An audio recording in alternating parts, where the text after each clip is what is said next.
मेरे बहुत सारे ऐसे परिवार के लोग हैं जो मुझे आए दिन पूछते रहते हैं कि सरकारी नौकरी नहीं मिल रही, क्या करूं? सरकारी नौकरी मिल जाती तो बहुत ही अच्छा होता।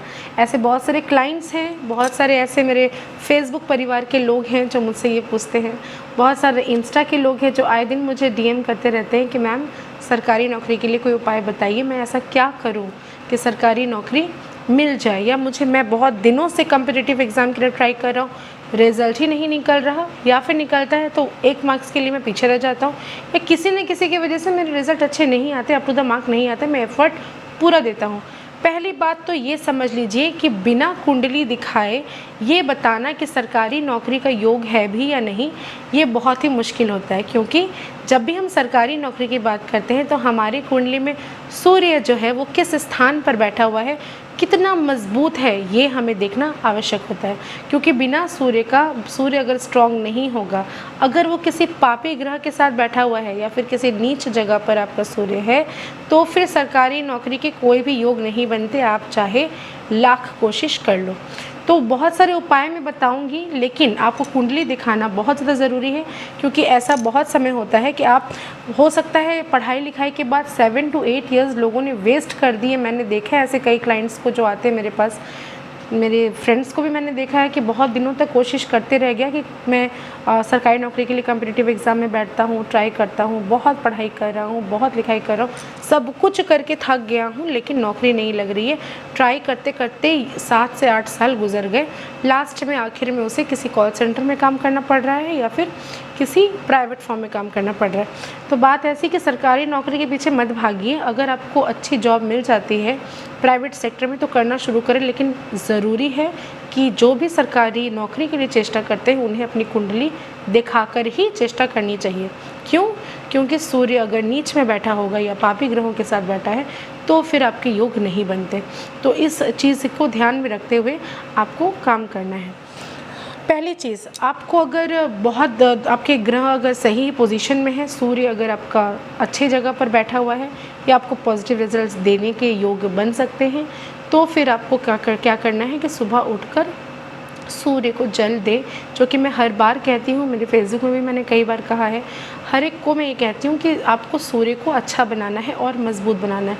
सुबह उठें, 6 से 8 के बीच कोशिश करें उठकर तांबे के लोटे में थोड़ा सा गंगा जल, कच्चा दूध, थोड़ी सी मिश्री, कोई भी लाल फूल, चाहे वो गुलाब की पंखुड़ियाँ हो या जवा फूल हो, वो देकर ओम सूर्याय नमः बोलकर दोनों हाथों को अपने सर के ऊपर हाइट से ऊपर करके आपको जल डालना है। जल किसी भी पेड़ पौधे पे डायरेक्ट ना डालें, नीचे कुछ एक बाल्टी रख दें, किसी का पैर ना पड़े, ये ध्यान रखना पड़ेगा। बाल्टी रख दें और ओम सूर्याय नमः कहकर ऊपर से अपने दोनों हाथों को उठाकर जल अर्पित करें और फिर उसके बाद उसको आप किसी भी पेड़ पौधे में दे सकते हैं। तो ये चीज़ आपको करनी है। इसके अलावा सूर्य को आपको स्ट्रॉन्ग बनाने के लिए अपने पिता के साथ संपर्क को अच्छा करना पड़ेगा। जिस भी घर में, चाहे वो लड़का हो चाहे वो लड़की हो, अगर रिलेशनशिप आपके फादर के साथ या आपके फादर इन लॉ के साथ, आपके ससुर हों या आपके पिताजी हों, अगर उनके साथ आपका रिश्ता अच्छा नहीं है तो फिर आपको सरकारी नौकरी मिलना मुश्किल है। तो इस चीज़ को ध्यान में रखते हुए अपने पिता के साथ संपर्क अच्छे बनाएं। कम से कम दिन भर में 1 घंटा अपने पिता को दें। एक जो अंक मैं बता रही हूँ, एक जो अंक है वो बहुत ही महत्वपूर्ण है। अपने पिताजी को 1 पंजाबी कुर्ता या फिर 1 किलो मिठाई, फिर या फिर एक कुछ भी एक चीज़ आपको अपने पिता के साथ हर महीने आपको दान करनी चाहिए, जो कि क्वांटिटी 1 होना चाहिए जिसका, ठीक है। या फिर जो भी है, आपको पिता के साथ समय या संपर्क दोनों ही अच्छे बनाने की ज़रूरत है। इसके अलावा आप रविवार वाले दिन 3 चीज़ों का सेवन बिल्कुल ना करें। नमक छोड़ दें, त्याग दें, अदरक को त्याग दें और तेल का सेवन ना करें।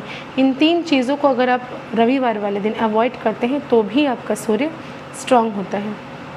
इसके अलावा अगर आपको रविवार को कोई भी लाल गाय अगर दिख जाती है, लाल गाय अगर नज़र आ जाती है, तो आप इसे ले जाकर गुड़ खिलाएं। किसी भी तरह से, आप रोटी में हो या पूड़ी में हो या पराठा में हो, आपकी घर की बनी हुई पहली रोटी, पहला पराठा या पहला पूड़ी जो भी है, उसे आप गुड़ के साथ देकर लाल गाय को अगर आप खिलाते हैं तो भी आपका सूर्य स्ट्रांग होता है। सूर्य नमस्कार सुबह उठकर करना वो भी बहुत ज़्यादा उत्तम है। इसके अलावा सूर्य प्रणाम करें और आपको सन बाथ लेना है। सन बाथ का मतलब ये नहीं गर्मी इतनी ज़्यादा गर्मी, लेकिन तब भी सुबह उठकर आप जब छत पर जाएं या बालकनी में जहाँ से आपके पूरे बदन में सूर्य की रोशनी पड़े, अर्घ देते वक्त सूरज को जब जल चढ़ाते हैं उस वक्त एक चीज़ का ध्यान रखें, कपड़े जितना कम हो सके उतना पहने ताकि सूर्य की रोशनी आपके पूरे बॉडी में पड़े, जिससे आपको सूर्य जो है वो बेनिफिट करेगा। बिना सूर्य का तो हमारे जगत में प्रकाश फैल ही नहीं सकता। दिन रात जो भी हम करते हैं, जीवन जो है वो सूर्य है। तो सूर्य को अगर मजबूत बनाना है तो सरकारी नौकरी के चांसेस बढ़ जाते हैं।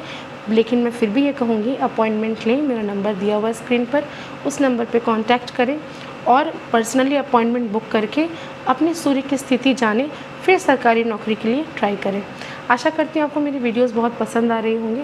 ज़्यादा से ज़्यादा शेयर करो, क्योंकि आप दूसरों का भला करेंगे तो आपका भी भला होगा। शेयर करो, लाइक करो, सब्सक्राइब करो और 300 सब्सक्राइबर होने में जस्ट थोड़ी ही देर है। 300 जैसे ही होती है मैं उसके नेक्स्ट डे वीडियो लाइव आऊँगी यूट्यूब पर। आप सभी जुड़े, जितने भी क्वेश्चंस आपके आप पूछ सकते हैं कमेंट्स में, मैं उसका आंसर करूँगी और टैरो रीडिंग करूँगी। तब तक के लिए धन्यवाद।